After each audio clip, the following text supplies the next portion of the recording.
Hello, everybody. In this video, we're going to look at the 5 things every Manchester United fan should watch for after the international break. So let's get on. Number 1, easier run up of games.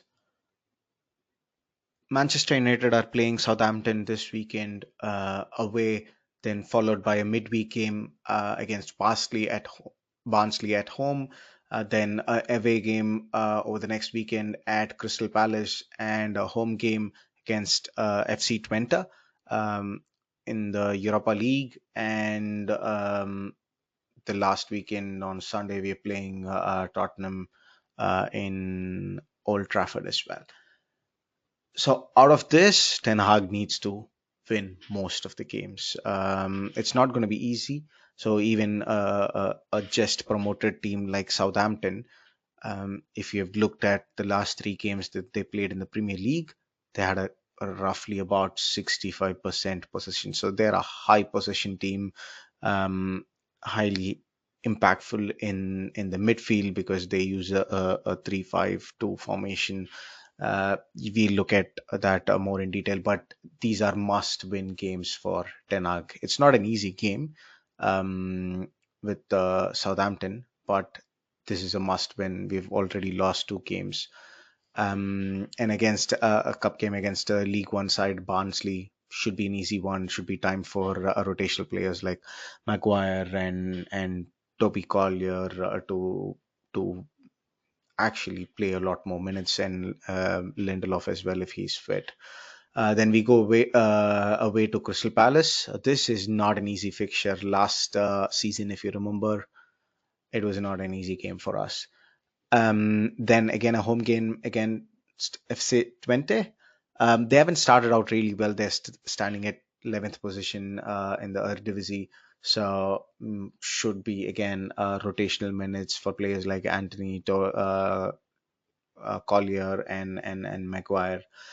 And then we go to Tottenham. So Tottenham against Tottenham, Eric Ten Hag has a mixed bag. So he's played 4 games, out of which he's won one, lost one, drawn 2. So this is not an easy game, but we should win this one. So the flow of fixtures, if you look at it, is much easier when compared to the first 3 games we had against Fulham, Brighton, and Liverpool. So hopefully, Ten Hag wins all the 5. Number 2, midfield performance. We had a very bad game against Liverpool. All 3 goals were made by mistakes from our midfielders.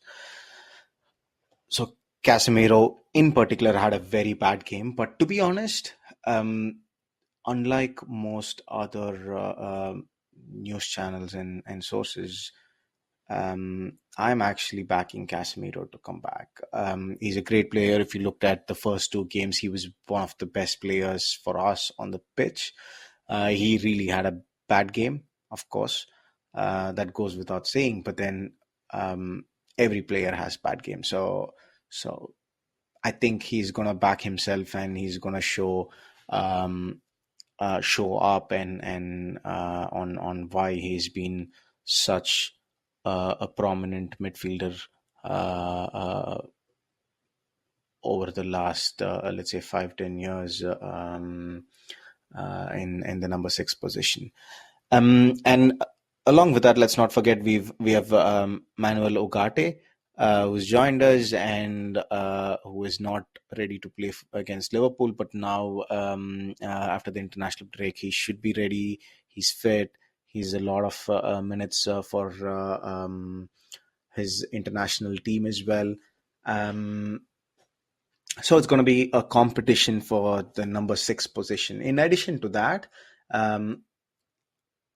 if you look at our bench currently, or if you look at the squad, we have roughly about 7 midfield players for the 3 positions we usually play in, the number 6, the number 8, and the number 10. And we have backups for each of these positions. So we have Eriksen, Bruno, and Mount, who can play both number 8 and number 10. And we have Ugarte and Casemiro. Both of them are specialists at number six, and then you have Toby Collier and Kobe Mainu, and they can play both a number six position and a number eight position, depending on the rest of the team. So overall, we've got um, we've got three players who can play number 10. This excludes Joshua Zirkzee, who can also play as a 10, and also Amad Diallo, who can also play as a 10. So there's a lot more options to play as a number 10 or a false 9. Um, and also, as a box to box midfielder, we have about five options between Eriksen, Bruno, Mount, Maino, and Toby Collier. I'm also adding Bruno as a number 8 because I'm pretty sure that this is a position that Bruno would excel at. He has the engine, he has a wide array of passing, and he is excellent at pressing. And I think this is a space where Bruno can move into, and if create some dynamic formations for United as well. Let's assume if we are playing a 3-2-5 formation, or a 4-2-4 formation, and if we can play only two midfielders, then I'm pretty sure Bruno and Casemiro or Ugarte can fit in and and create that impact. So, um, yeah, that's why I have Bruno as a number 8 as well. Um, and then for the defensive midfield position, we have six options based on which type of team we are facing. We have two specialists with Casemiro and Ugarte, but Mainu and Collier can also play that role, maybe not as good as Casemiro and Ugarte, but they can be effective. So especially against a low block team,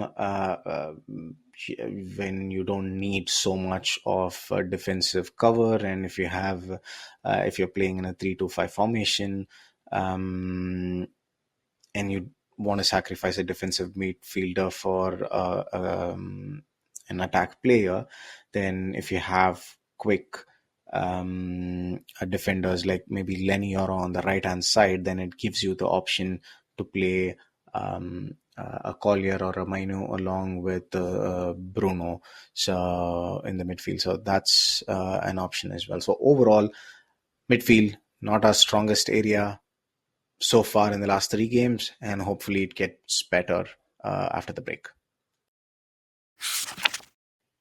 Number three, injury returns. So there's news that Rasmus Højlund and Luke Shaw are close to making a return. So which is great news because we've been missing that number, that target man and a fierce number 9 up top. So Joshua Zirkzee has shown glimpses of good performances, but he's not Rasmus Højlund. He's not that physical, powerful player inside the box. Zirkzee is more of dropping down, picking the ball, and making those passes to the wingers and getting the ball back. So he is a different version, but then Højlund coming back is gonna be a very big game changer for United. And the same way with Luke Shaw. Oh man, with Luke Shaw, I hope this time he stays fit as well, because it has a very direct impact on how Marcus Rashford plays as well. Looking at the stats over the last few years, and we've been missing a proper a left back for almost 2 years now. Both Malasia and Shaw have been out, and we've been playing. Dallo has done a good job. To be honest, he's done a good job, and I don't think even Shaw coming back, he's going to get the place right away.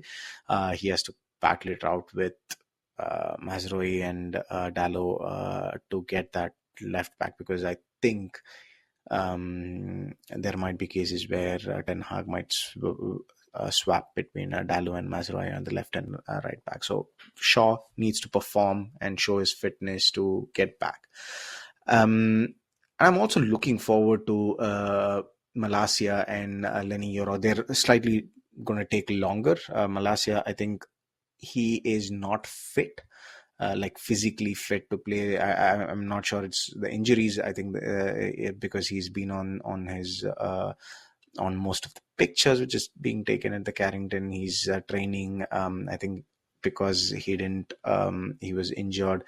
He had put on some weight, so he's probably losing that weight to be more quick and agile, and also not to pick up injuries.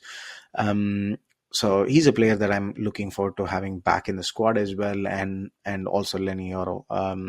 He's back walking again without crutches, and hopefully he joins United soon after recovering completely, because he's going to be a very pivotal in the second half of this season, especially um, when I strongly believe we are going to start playing somewhere around a 3-3-4 or a 3-5 formations going forward, and I would be a lot more comfortable with Lenny Yoro being one of the back three, the center the center back in the back three formation, or the right back in the back three formation, because he can cover the ground. He's quick, and he really complements Martinez and Delict. So let's see how that goes. So looking forward to all the injury returns. Number 4, Frontline needs to fire. In the 3 games we have played, we've just scored 2 goals, and this is ridiculous for a club like Manchester United. In the front line as well, Alejandro Garnacho and Amad Diallo are the only 2 players who look like they had some sort of consistency. Yes, Joshua Zirkzee did score the goal against Fulham, but if you look at him, he's not that prolific striker who's going to give you 20-30 goals every season. He's somebody who comes down, drops down, links up play, and then makes people around him play better. But he is per se not that individual who's going to give you those 20 goals. The other players needs to start kicking in. Højlund, once he's back from injury, Marcus Rashford needs to find form of some sorts. Bruno Fernandes as well. He's always been, if not the top scorer, the second or the third top scorer for United every season since he's joined, and he needs to start contributing as well. I'm not saying he had bad performances on all 3 games, but it felt like he could have done better.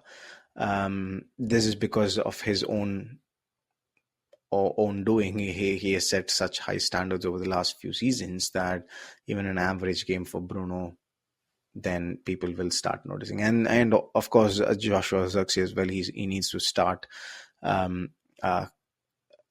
contributing on a regular basis. Maybe it's going to be the 60 minutes for Højlund and 30 minutes for Zirkzee, but and Zirkzee needs to start showing those late runs into the box kind of goals, which he scored against Fulham, and providing a lot more assists for the forward line in front of him. Overall, so far, Garnacho and Diallo, they're doing really well, and I hope against Southampton, Eric Ten Hag starts Garnacho on the left and Diallo on the right, with Højlund up top if he's fit, or Zirkzee, to test how effective they are. Rashford needs to sit down. He has not been performing well. He's not in the good mind space. He's not taking on defenders like he used to 2 seasons back. Something needs to change, but overall the front line needs to start firing. Number 5, Eric Ten Hag's tactics.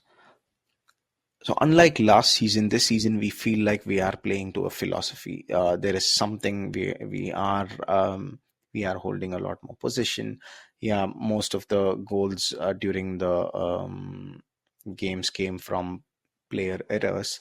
But having said that, um, the philosophy needs to be refined. It needs to be refined in a way that it fits the players that are available to us. He cannot play that aspirational possession style football when you don't have the right players to execute that. So Ten Hag needs to do two things. One is continue the consistency with the style of play in terms of how we are playing, but fine tune it to the squad that we have. And also make the right substitutions and the right calls during the game. A good example is Amad Diallo coming in for Garnacho when it should have been Marcus Rashford who should have been substituted on the game against Liverpool. So he needs to be aware of what is happening on the field and make those changes rather than going a bit premeditated. Hey, Garnacho is going to play 60 and then I'm going to swap Amad Diallo. And the same for midfield changes around Maino as well, in a couple of games before. So overall, he needs to be a bit more open, part, set, a clear philosophy. I'm seeing a progress, but that's not sufficient. When you're in Manchester United, people want faster results, quicker results. And if the front line starts firing and the midfield looks a bit more solid. Defense, I think this season we've started off much better. We're not conceding as many goals like previous or shots on target like the previous season. So overall, if the midfield and the attack starts clicking together and his philosophy starts gets executed in a consistent way across all the teams, not just the bottom half of the table, then it can turn out to be a good season for us. Drop your thoughts in the comment section, and if you like the video, please click the like button as well and subscribe to the channel. See you in the next one. Bye bye.